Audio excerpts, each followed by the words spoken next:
So moving on to cell division, let's talk about the significance of cell division. Why do cells divide? So let's start with growth. Ultimately, to grow from a youngster to an adult, from a child to an adult, it requires cell division. We all started off as a single cell and we end up as a fairly large adult with lots of cells and different types of cells. And so the basis of that is cell division.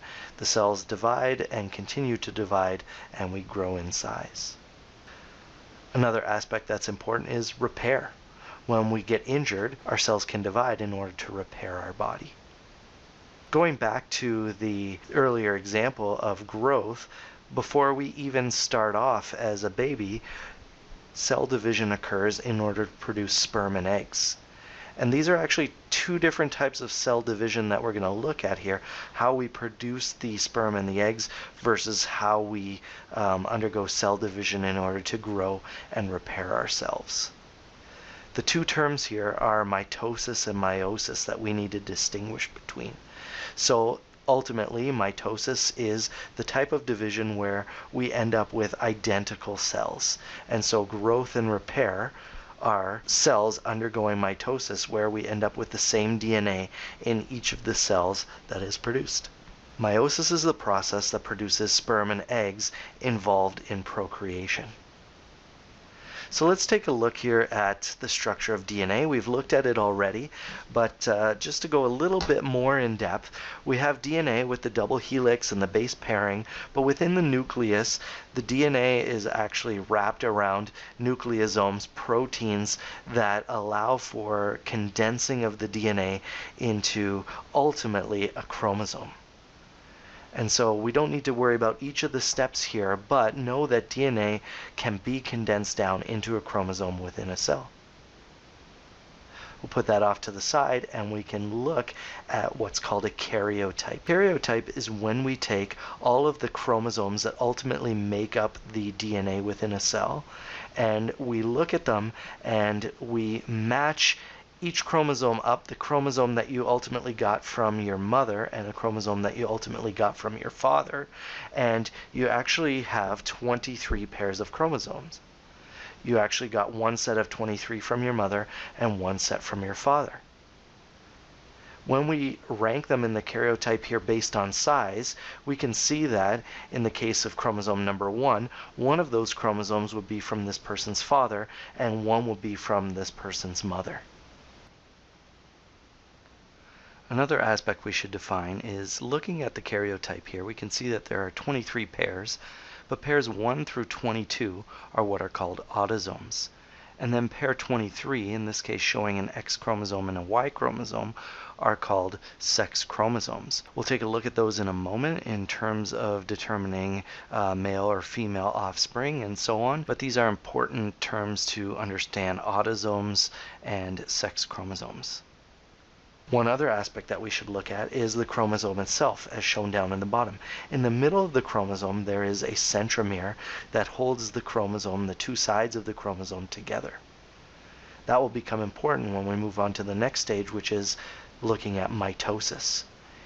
What we have in the image here is actually the entire phase of the cell cycle. I'm going to come to the mitotic phase, the mitosis at the top, at the end of the cycle.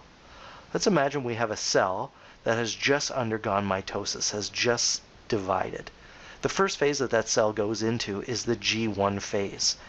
This G1 phase is the growth 1 phase, where you have synthesis of all the substances needed for DNA replication and for the life of the cell. The cell gets larger, it creates proteins using transcription and translation, as we mentioned earlier, and gets larger in size.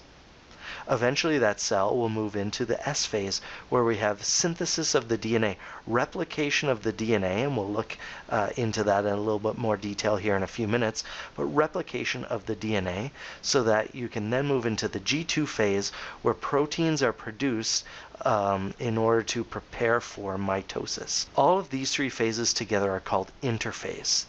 It's interphase because it's a phase in between the mitotic divisions.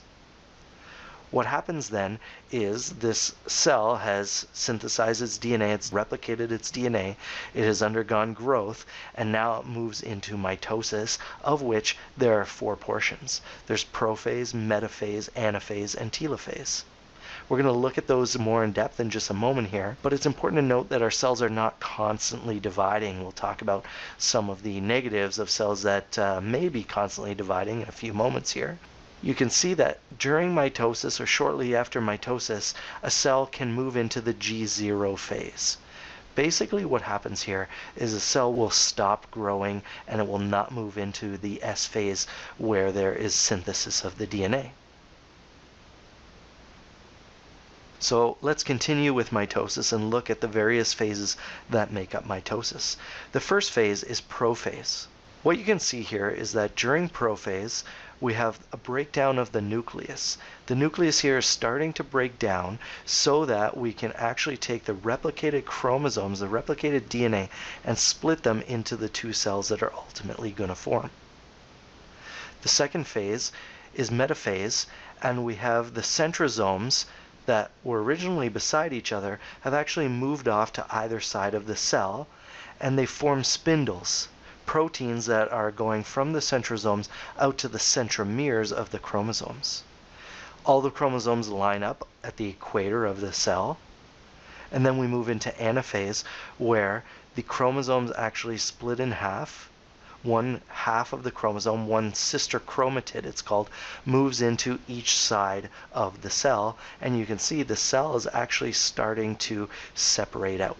The sister chromatids are moving along the spindles that we mentioned earlier into each of those cells, and then we reach telophase, where we're getting to a point where the nucleus is actually reforming. We have each of the chromosomes that were replicated. We have a copy of each now in each cell, and the nucleus is starting to form around those chromosomes, and the plasma membrane is starting to pinch off in a process called cytokinesis that allows for the 2 cells to eventually separate out into daughter cells. So a couple things that we should mention here during mitosis. The 2 daughter cells are identical cells to the original cell that underwent the division. What happened was during the S phase we had replication of the DNA, and then we had splitting of the chromosomes so that identical sister chromatids went into each of the daughter cells.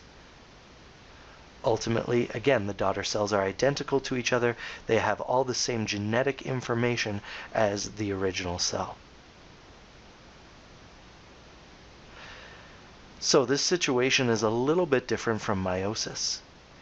So here we have a cell that has 46 chromosomes, and DNA has been replicated just before mitosis, just before cell division. And what happens here is this diploid cell, meaning that it has pairs of all 23 chromosomes, so it's diploid, the Di representing 2, will undergo mitosis so that we end up with 2 identical cells with 46 chromosomes. For meiosis, if these cells were primary sex cells, so precursors to sperm and to eggs, these cells have undergone mitosis, we have these primary sex cells, but then they will undergo the process of meiosis. Meiosis occurs in 2 steps. Meiosis 1, half of the DNA goes into each of the daughter cells. As you can see here, the 2 daughter cells only have half as much DNA. In this case, they're not diploid, we call them haploid. We have only half of the DNA in each cell. But then what happens is those cells undergo the process meiosis 2, where we form these haploid gametes by dividing those chromosomes from the stage previous into 2 different cells, where we take the sister chromatids into 2 individual cells. These gametes ultimately are what are the sperm and the eggs, and they have only half the number of chromosomes, 23, that will go on to fertilize, in the case of sperm, fertilize an egg, and half of the chromosomes for the offspring will come from the sperm, and half will come from the egg.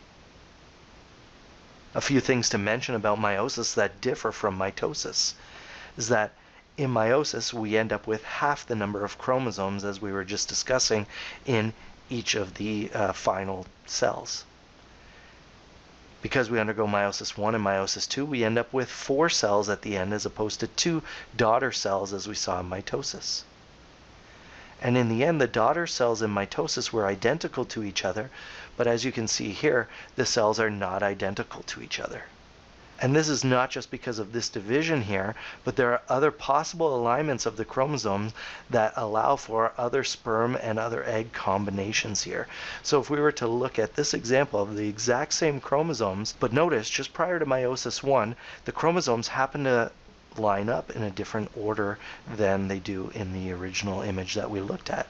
And so as the cell undergoes meiosis 1 and meiosis 2, we end up with 4 gametes that have very different combination of chromosomes than we had in the original image we looked at. Here we have another possible alignment where again the original cell aligns a little bit differently. After meiosis 1 and meiosis 2, we end up with a different combination of the chromosomes in the gametes that are produced, the sperm and the eggs. If we were to look at meiosis, what we'd actually see is that we have prophase, metaphase, anaphase, and telophase forming daughter cells as we did in mitosis. But we actually go through this cycle twice. So here we're looking at meiosis 1 with prophase 1, metaphase 1, anaphase 1, and telophase 1 forming daughter cells.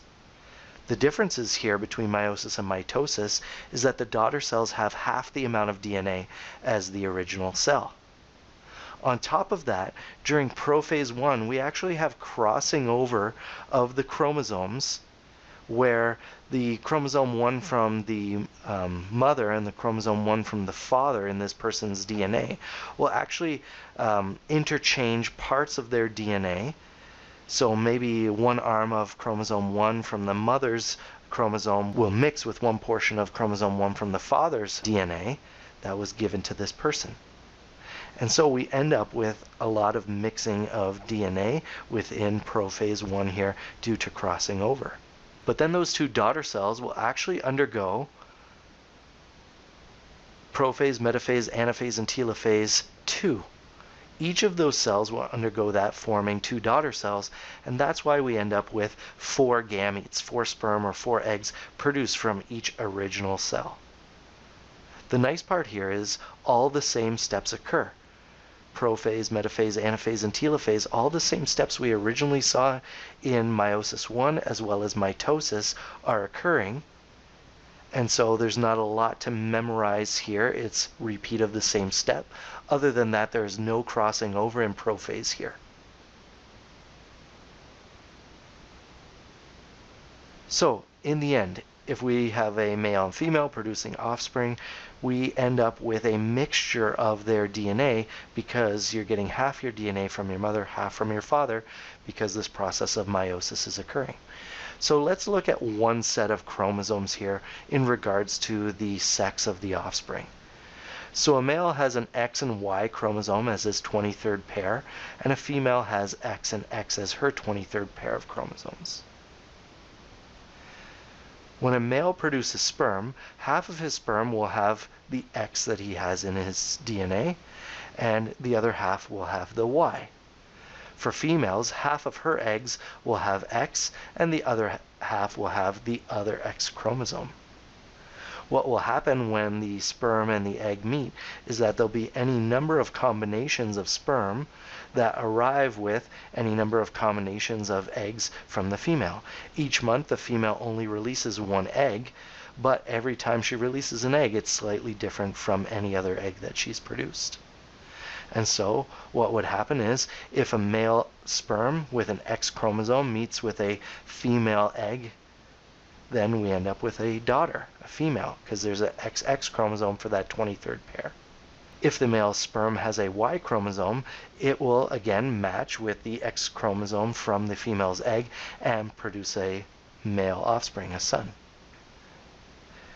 This is looking at daughters and sons and their production and how it relates back to sperm and eggs. But if we were to look at any traits, again, only half the DNA that you have is from your father and half is from your mother. And so none of us look identical to our mother or our father because it's a mixing of the genetics from both of them. So when we actually create an offspring, when a sperm fertilizes an egg, how do we end up with all the different types of cells that we see? This is the concept of cell differentiation. Ultimately, we start off as an unspecialized cell, and we start off as just one single cell, an egg that has been fertilized via a sperm.